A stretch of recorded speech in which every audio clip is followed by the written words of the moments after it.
Vamos a dar inicio a la clase relativa a las herramientas de calidad. Quiero hacer un alto antes de iniciar. Nosotros hemos hecho hasta ahora la parte de control estadístico de procesos. La segunda fue un cuestionario donde ustedes tenían a la mano una guía para consultar y, bueno, poder desarrollarlo, ¿sí? Tengo una recomendación. Vi que algunas preguntas no fueron contestadas, digamos, de manera completa, pero fue porque no leyeron bien. Entonces quiero darles la recomendación de que deben leer, deben tomarse el tiempo para leer la guía y después sí contestar, porque la guía, el cuestionario estaba basado perfectamente en la guía y sin embargo las notas pues no fueron las mejores, ¿no? Sin embargo, tienen oportunidad de mejorar las calificaciones, ¿ok? Bueno, en la unidad número 3 vamos a hablar sobre las herramientas de calidad para mejorar los servicios y los procesos, ¿sí?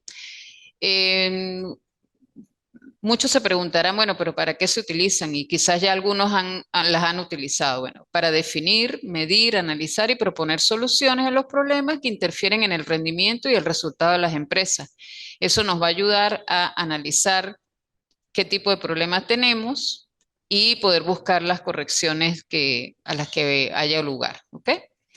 Vamos a empezar con el diagrama causa-efecto. El diagrama causa-efecto también es conocido como espina de pescado por lo parecido que tiene al esqueleto de un pescado. En la cabeza corresponde al problema que vamos a analizar y cada una de las espinas corresponde a las causas que pudieron generar ese problema. ¿Ok? Em, digamos que cuál es la particularidad de ese diagrama, que tenemos es el problema y vamos de atrás, de atrás para adelante. Tengo el problema y lo voy a analizar, ¿sí? Cada una de las causas que pudieran generarlo están especificadas ahí. En muchos casos lo hacen por categorías.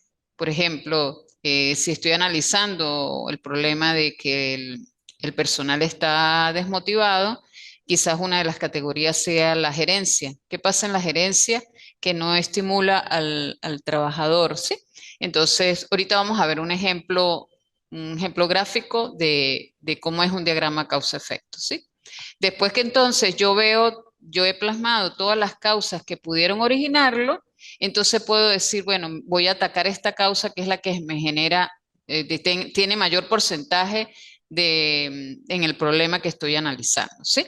Y eso me permite pues ir corrigiendo lo que está mal o lo que no está tan bien como yo quisiera como organización o como empresa.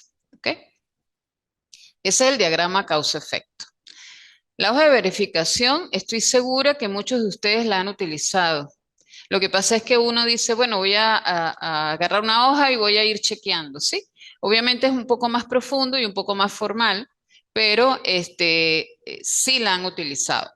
Esa hoja de verificación, ¿qué es lo que me permite? Ir chequeando si cada una de las actividades que forman parte de un proceso se han ido realizando o si están en progreso o el por qué no se realizaron. Todo depende del formato que ustedes utilicen. Por ejemplo, en ese que ustedes están observando, em, por decir, empieza determinado el propósito de los datos que está tratando de reunir, entonces dice no efectuado, está en progreso y efectuado. Pero ahí se le pudo, en no efectuado, podía haber agregado una columna donde dice las observaciones. Entonces ahí pudiéramos decir el por qué no se ha efectuado y eso me permite ir llevando como el control del proceso, ¿sí?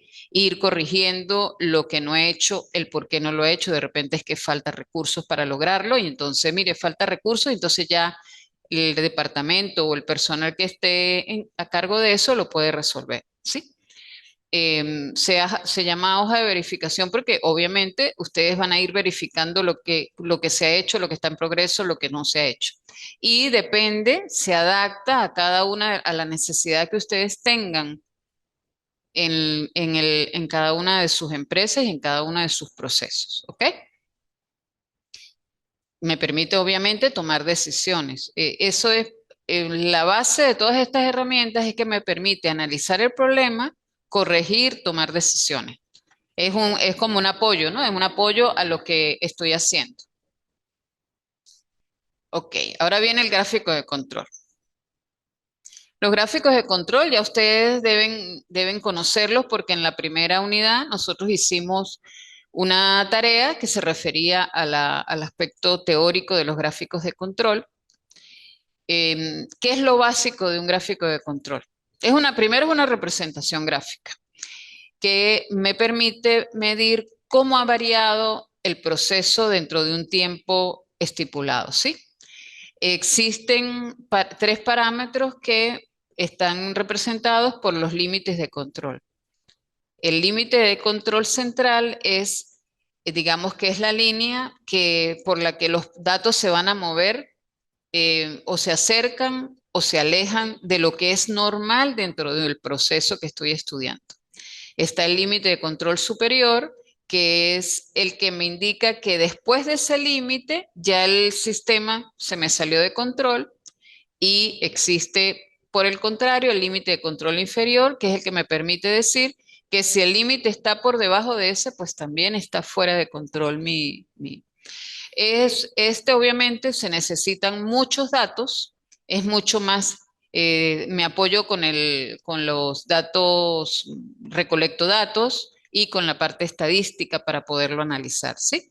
Pero si a ustedes se los muestran tal cual como está en la foto, ahí dice, hay un punto que está fuera de control, lo ideal es que se buscaría a qué corresponde y pudiéramos tomar una decisión al respecto, ¿sí? Hay de hecho dos puntos, el del límite de control inferior también se sale, ¿sí? Lo pueden ver aquí, ¿ok? Y hay unos muy cerquitas de la línea de control central, por lo que son datos, si de repente estoy analizando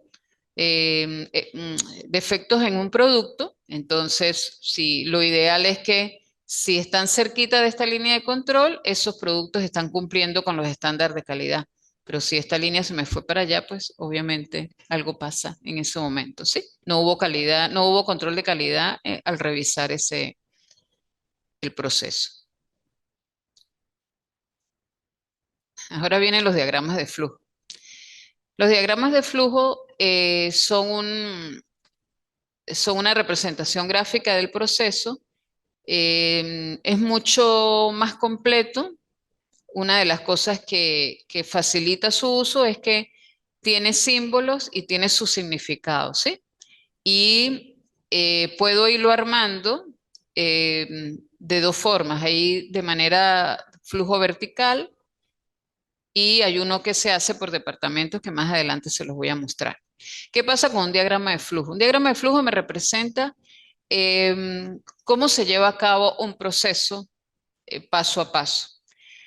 La única manera o la mejor manera de yo poder representar un proceso en un diagrama de flujo es que debo estar familiarizada con el proceso. Si no estoy familiarizada con el proceso o por lo menos no me he tomado el tiempo para estudiarlo, es muy difícil porque te pueden quedar algunas operaciones en el aire. Entonces, ¿qué es lo que se recomienda? Se recomienda que antes de hacer tú el diagrama de flujo tal cual usando los símbolos, lo analices primero y anotes todos los pasos a seguir para cumplir con el proceso. Y después, si empiezas con el inicio, la actividad, si tengo que hacer una pregunta, busco el símbolo de decisión y si es una decisión, debe haber mínimo dos respuestas, sí o no, ¿sí? Y debo ir armándolo en la medida que el proceso yo lo voy identificando paso a paso. ¿Qué me permite ver un diagrama de flujo? Me permite ver si hay actividades que son innecesarias en el proceso y que lo que me hacen es que me están comiendo tiempo, ¿verdad? Pero también me puede dar a conocer que hay actividades que yo debo o operaciones que yo debo incluir porque me permite llevar un mejor control de lo que está pasando, ¿sí? Yo puedo hacer un diagrama de flujo de cómo cocinar un plato desde lo más simple, que es una receta de cocina, hasta, hasta cómo se mueve, cómo se hace un producto, cómo se elabora un producto en una planta industrial, ¿sí? Digamos que se adapta a cualquier proceso. ¿Ok? Y bueno, tiene la idea, la ayuda de los símbolos, ¿sí? De momento es un poco teórico. Aquí tengo a Karina que me está acompañando. Pero en la medida que ustedes se sienten a hacerlo, van a ver que es muy sencillo. Pues los histogramas también es un diagrama que se utiliza sobre todo en la parte de estadística. Si ustedes vieron estadística, seguramente lo tuvieron que realizar alguno. Lo coloco como referencia, aunque en la actividad que les solicité no vamos a hacer ningún histograma. Como pueden ver, son gráficas de barras verticales que me van indicando en conjunto la frecuencia de algún dato, ¿sí? Ahí me permite ver, por ejemplo, eso lo pueden ver ustedes cuando se hablan cuando hay elecciones. Generalmente se utilizan diagramas de barra para indicar, por ejemplo, qué candidato obtuvo más votos, ¿sí? Y es más es de manera visual, es mucho más fácil entender las cosas que están pasando cuando yo lo muestro, pues lo, lo identifico. Si pudiéramos decir que esto no sé a qué se refiere, pero en intervalo se movió 70 veces fue por si de repente hay personas entre 70 y 75 años, hay un 70%, ¿verdad? Pero personas de 55 a 60 años hay muy poquitas. Algo así, para poder hacer el análisis del problema. Ok, el diagrama de Pareto se refiere hay una teoría que dice que el 20% de las causas generan el 80% de las consecuencias. Entonces, este diagrama lo que me permite es priorizar en orden cuáles son las causas más probables que me generan un problema, ¿verdad? Por ejemplo, aquí está identificado que varios parámetros, materiales, medios, mano de obra, métodos, entonces el que registra mayor problema son los materiales. Al yo conocer ese valor, puedo identificar que de repente es que viene material defectuoso, ajá, falta de material, ¿sí? Se desperdicia mucho en el proceso y entonces eso me permite tomar decisiones, ¿ok? Este tampoco lo vamos a trabajar porque no, digamos que es de uso no más específico, pero ustedes no lo deben conocer, pero no lo van a utilizar, ¿ok? Este diagrama de dispersión es otra herramienta con la que contamos, ¿verdad? Y como ustedes ven, se representan los valores en un eje XY, por decir, y me ayuda a identificar la posible relación que hay entre dos variables, ¿sí? También el hecho de verlo me puede indicar cómo está una variable en función de la otra. Ese diagrama tampoco lo van a usar ustedes, bueno, por lo menos lo deben conocer, pero digamos que no es del uso de ustedes. Los más importantes son los que les pedí. ¿Ok? Aquí hay unos anexos que vamos a analizar un poquito, sobre todo el de espina de pescado. El problema que presenta es que presentar información financiera fuera de tiempo que impide que la gerencia cumpla su función de toma de decisiones. Entonces, la persona tiene ese problema. La información no llega a tiempo, ¿sí?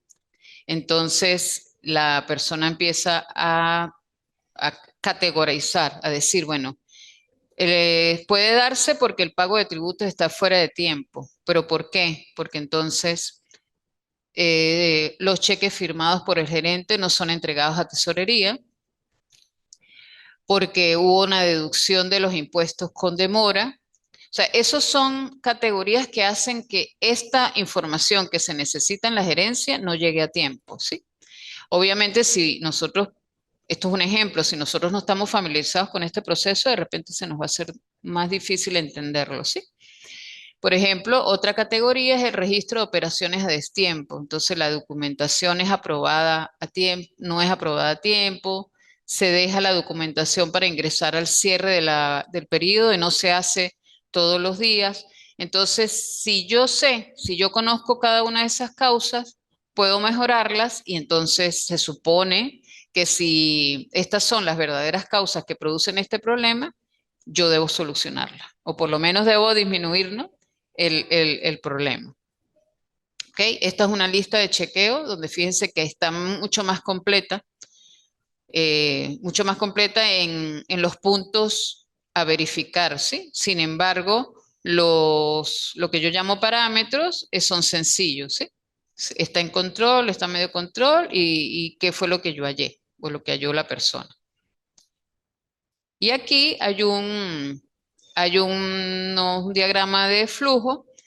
Ese diagrama de flujo se hace por gerencia o por departamento que participa en el proceso, ¿sí? Es la recepción y pago de facturas a proveedores. Y este es el mismo, pero lo hacen en forma vertical, o sea, no lo hacen por departamento, sino van armando el proceso en la medida que se va realizando, ¿sí? ¿Ok? Esa es, digamos, la parte teórica ya va, la parte teórica de las herramientas de calidad. Y aquí hay unos ejemplos de la espina de pescado, ¿sí? Entonces, fíjense, el problema es que el producto salió defectuoso, ¿ok?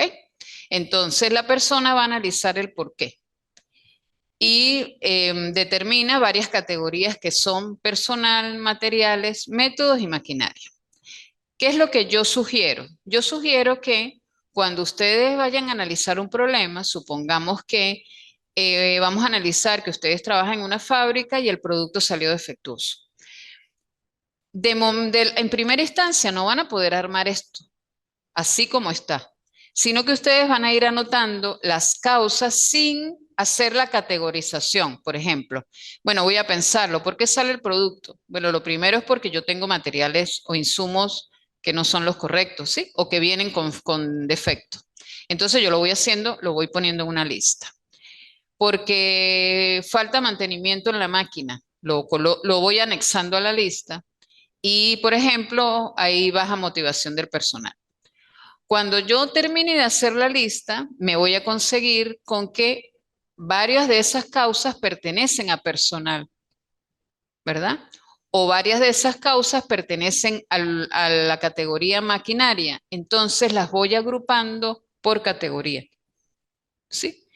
Porque si tú armas el esqueleto del pescado y empiezas a hacerlo de golpe, te cueste, a menos que te sepas de memoria el proceso, sí, que entiendas todo el proceso como tal. Si no lo entiendes, es mucho más fácil hacer la lista y después ir agrupando por categoría a la cual pertenece. Entonces, por ejemplo, en este caso el producto es defectuoso y la persona después que hizo la lista y categorizó dijo que en el área de materiales es porque la materia prima es defectuosa. En el área de personal, para él el producto es defectuoso primero porque hay un personal poco capacitado, ¿sí? Y porque está bajo de motivación.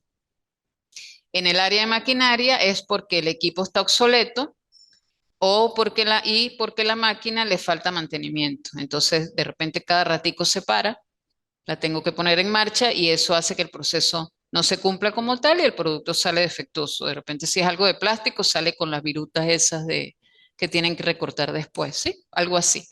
Y en métodos, por ejemplo, la persona dice primero porque no hay políticas de trabajo adecuadas o porque la falta de control de calidad. O sea, no hay una persona que está pendiente del proceso y va chequeando a lo largo del proceso cómo viene saliendo el producto, ¿sí? Cuando yo tengo todo esto listo, puedo ir corrigiendo cada una de estas causas de manera tal que en la próxima el producto no me salga defectuoso y pueda corregir el problema. ¿Ok? Aquí hay otra espina de pescado donde el problema es que no hay satisfacción del cliente. Entonces, la persona que lo hizo estableció 5 categorías, ¿verdad? Y dijo, por ejemplo, que una de las categorías era que los trabajadores no estaban motivados. Pudo haber puesto personal también, ¿sí? En general. Pero bueno, él puso trabajadores no motivados. ¿Por qué no están motivados? Bueno, primero porque no tienen preparación, porque no participan, o sea, no les dan participación en la gestión y porque no tienen las condiciones de trabajo adecuadas. De repente no hay seguridad, no hay higiene y entonces eso hace, estas 3 causas hace que el trabajador esté desmotivado, ¿ok?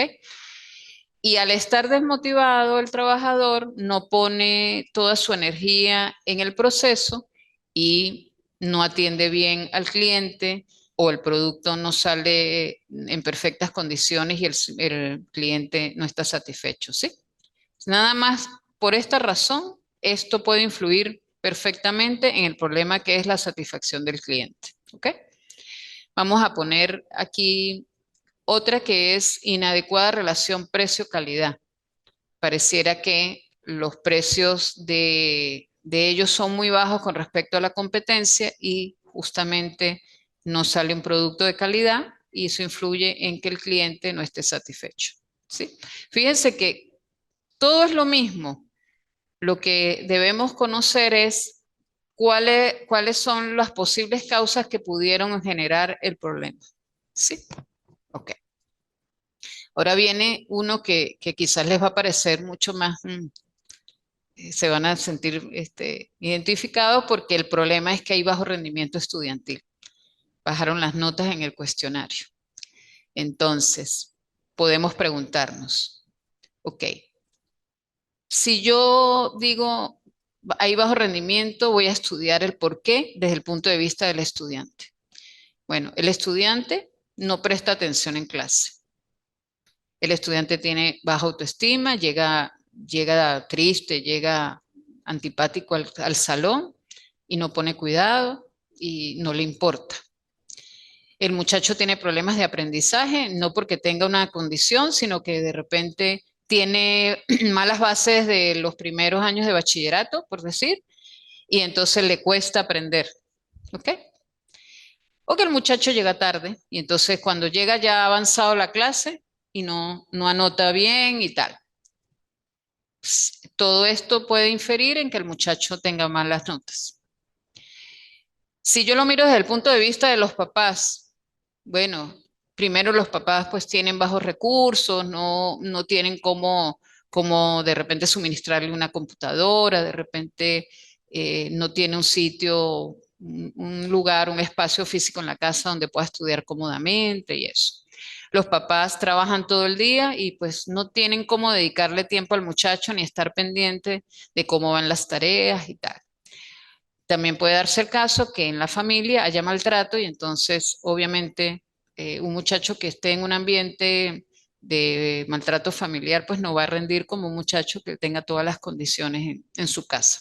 ¿Ok?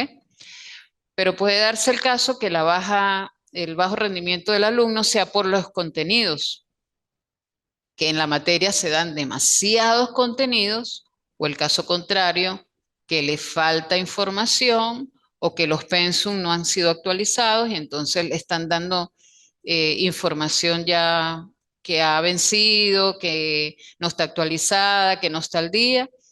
Eso puede también ocasionar que el muchacho tenga baja, ¿ok? Desde el punto de vista de la institución, del colegio donde el muchacho estudia, primero que no hay un laboratorio, por ejemplo, poca inversión en equipos de innovación tecnológica, no hay un laboratorio donde los muchachos puedan ir a consultar, puedan ir a hacer la tarea y eso. La institución no motiva al estudiante a que estudie, a que aprenda, a que llegue temprano, ¿sí? O que los recursos de la institución son limitados. Simplemente se limitan a tener un profesor, dar la clase y en muchos casos no hay suficientes profesores y unen los 2 grados o los 2 años con un mismo profesor, ¿sí? Desde el punto de vista del profesor, también el profesor tiene un grado de responsabilidad cuando el muchacho tiene bajo rendimiento.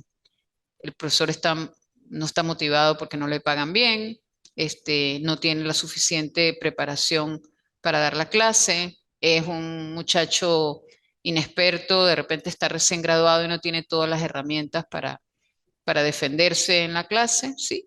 Y una que es muy importante, que tiene poca empatía para impartir la clase, o sea, no se pone en el lugar del alumno y entonces simplemente da la clase y no le importa si entendieron o no entendieron. Entonces, fíjense, este tiene muchísimas más causas por las cuales pueda darse el bajo rendimiento y entonces la persona que analiza esto tendría que generar prioridades. ¿A qué le voy qué voy a atender primero? ¿O qué es lo que analiza él que pueda tener mayor impacto en el bajo rendimiento del estudiante? ¿Sí? Yo creo que es uno de los diagramas más importantes, primero porque te permite desglosar totalmente el problema, las causas, y te permite tomar las decisiones a que hubiera lugar. Y la parte gráfica, pues me parece que es importante. ¿Ok? Y ahora vamos a ver el famoso diagrama de flujo. Este diagrama de flujo es que se da todo diagrama de flujo debe tener un inicio y una finalización. Hay procesos que forman parte, que tienen subprocesos y entonces tú puedes analizar uno de esos subprocesos o puedes analizar todo el proceso en fin. Este inicia con la solicitud y cambio de producto. Yo como cliente solicito que me cambien el producto, entonces lo primero que el dependiente de la tienda pregunta es que si hay disponible en el inventario. Usa el símbolo de decisión.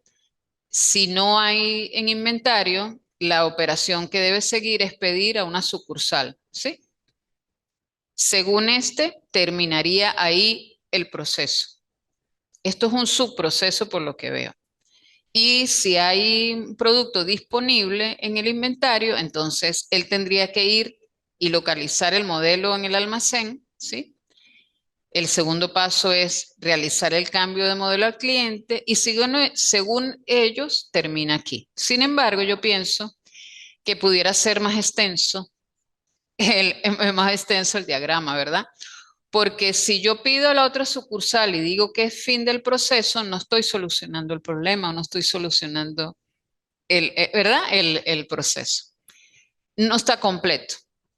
Y si yo digo que realizo el cambio de modelo al cliente, yo agregaría que debo hacer la factura de cambio, ¿sí? El cliente revisa y si está conforme, chévere, ahí terminaría, pero si no está conforme con lo que le estoy dando, volvería a buscar en el inventario. ¿Ves? Entonces sería un proceso mucho más completo para analizar, ¿sí? Sin embargo, por eso les digo, hay una subjetividad porque hay personas que lo hacen de manera muy corta y obvian procesos. Yo pienso que mientras más completo sea el proceso, es más fácil de identificar si tiene problemas, ¿verdad? O tiene algo que solucionar. Aquí hay uno que yo se los puse de ejemplo porque primero se puede realizar por departamento que están involucrados, ¿sí? Este es un diagrama de flujo que representa las 4 etapas del proceso administrativo. Como ustedes pueden recordar, en todo proceso administrativo está la planificación, la organización, la dirección y el control. Entonces, ellos inician, bueno, voy a planificar algo, se definen los objetivos y las metas. Si estos objetivos son alcanzables, yo continúo el proceso y si no, me voy y me regreso a definirlos de nuevo. ¿Sí?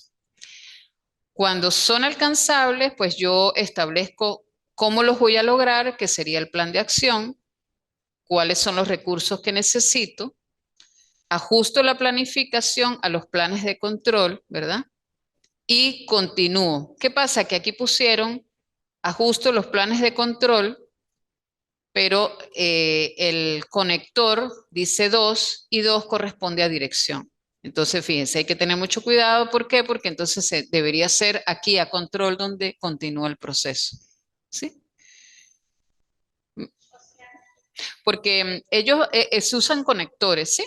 Entonces, cuando yo ajusto la planificación y digo, ajusto la planificación a los planes de control, el proceso debería continuar en control y no en dirección, ¿ves? Entonces hay que tener cuidado con los conectores para poder seguir, porque si tú no conoces el proceso, tú vas al control y dices, ah, en control, sigo, hago el seguimiento a los resultados.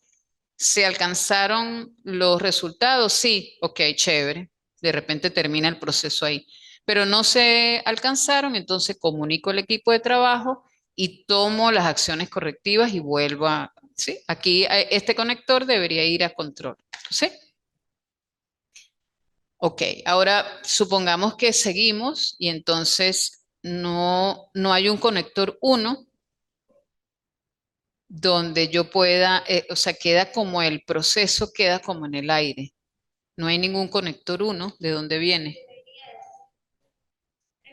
Exacto. Ajá, de manera que tú sepas a dónde dirigirte. Eso es cuando tú lo haces por departamento, ¿sí? Sí, claro, correcto. Sí, ok. Ahora viene uno muy simple que es el de, por eso les dije que el diagrama de flujo les sirve para cualquier proceso, ¿sí? Desde el más simple hasta el más complejo. Entonces, por ejemplo, aquí es el proceso de atención a un cliente en un restaurante. Entonces, inicia y acuérdense, cada quien, de acuerdo a sus necesidades, pone el inicio. El inicio de aquí es preguntar si hay cola o no. Yo como cliente digo, ¿hay cola? Entonces, si hay cola, tengo que esperar a ser atendido, ¿sí? Y quedó así el proceso. ¿Hay cola? No. Entonces, toma la orden del cliente, ¿sí? Después, cancela el cliente. Si la pregunta es, la decisión es en efectivo, si es sí, entonces paga con la tarjeta y hace la factura, ¿sí? No es en efectivo. Ah, ajá, ok, ¿ves? Entonces, hay que tener cuidado con ser como más explícitos. De repente yo hago la lista, yo no sé bueno, cada quien tiene su método, pero yo lo haría en lista primero.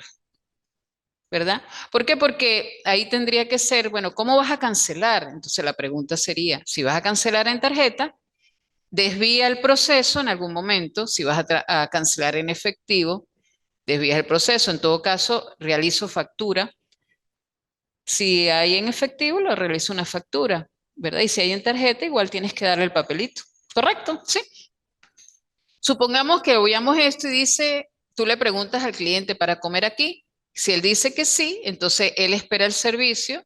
Yo supongo que aquí tendría que, em, eh, aquí sería, va a comer aquí, entonces hay sitio para comer, hay mesas disponibles. Si no hay mesas disponibles, él tendría que esperar. Y si hay mesas disponibles, tendría que ir a la mesa y ahí sí esperar el servicio, consumir y fin del proceso. ¿Ves? Entonces es mucho más completo. Lo que quiero decir con estos ejemplos es que hay un inicio y un final, pero no puede quedar algún proceso en veremos. Siempre tiene que haber como un cierre en cada uno, ¿sí? De manera tal de que tú no dejes abierto el proceso. Si lo dejas abierto es porque hay algo que tienes que incluir ahí. ¿Te das cuenta? ¿Sí? Bueno, aquí yo diría que sí. Hay varios, ve, mira, aquí termina cuando el cliente consume en el restaurante, después que consume es el final del proceso. Y cuando el cliente espera el servicio, aquí debería ser recibe el servicio, se retira y ahí termina el proceso con ese cliente. ¿Ves? De repente haya que agregarle algún proceso que queda en el aire. ¿Sí? Ok. Entonces, haciendo un resumen, hay muchas herramientas que les permiten a ustedes observar los procesos y tomar decisiones. Algunos se adaptan al tipo de trabajo que ustedes realizan. En el caso que nos ocupa, que ustedes, me pareció importante que ustedes hicieran un diagrama de flujo, un diagrama causa-efecto o espina de pescado y una hoja de verificación. Y les sugerí que fuera en el área, si ustedes trabajan, en el área donde ustedes trabajan, para que le vean más la importancia que tiene el- la herramienta para ustedes poder tomar decisiones, ¿sí? Me voy a permitir preguntarle a Karina si tiene alguna duda, porque si tiene alguna duda, pues se la respondemos aquí mismo. Solo tenía la duda con la última explicación de los horarios. O sea, cada eslabón que sale de respuesta sí y no todos deben llegar a la palabra sí. Tienes que dar respuesta, ¿sí? Porque si tú das respuesta y lo dejas en el aire, el proceso queda como, ¿ok? Si quieres ahorita, podemos hacer uno sencillo para que tú veas cómo cierra el ciclo, ¿ok? Pero sí, sí se le debe colocar la palabra o solo el final. O sea, porque si no, la respuesta. Ahí ya está. Si termina el proceso, sí. Si no, si por ejemplo el proceso no termina en no, puedes agregar un proceso. Si ese proceso sí, en esa, perdón, operación, si en esa actividad o operación termina el proceso, entonces sí, ponemos fin. Y si no sé si, como, exactamente, correcto. Entonces, bueno, mis queridos estudiantes, yo espero que esta clase les haya servido para aclarar dudas. De todas maneras, pues estoy completamente a la orden y les deseo mucho éxito y recuerden, hay que leer previo a presentar un examen, previo a hacer un trabajo, de manera tal de que puedan tener mucha más información para poder responder satisfactoriamente lo que se les pregunta. Gracias por su atención.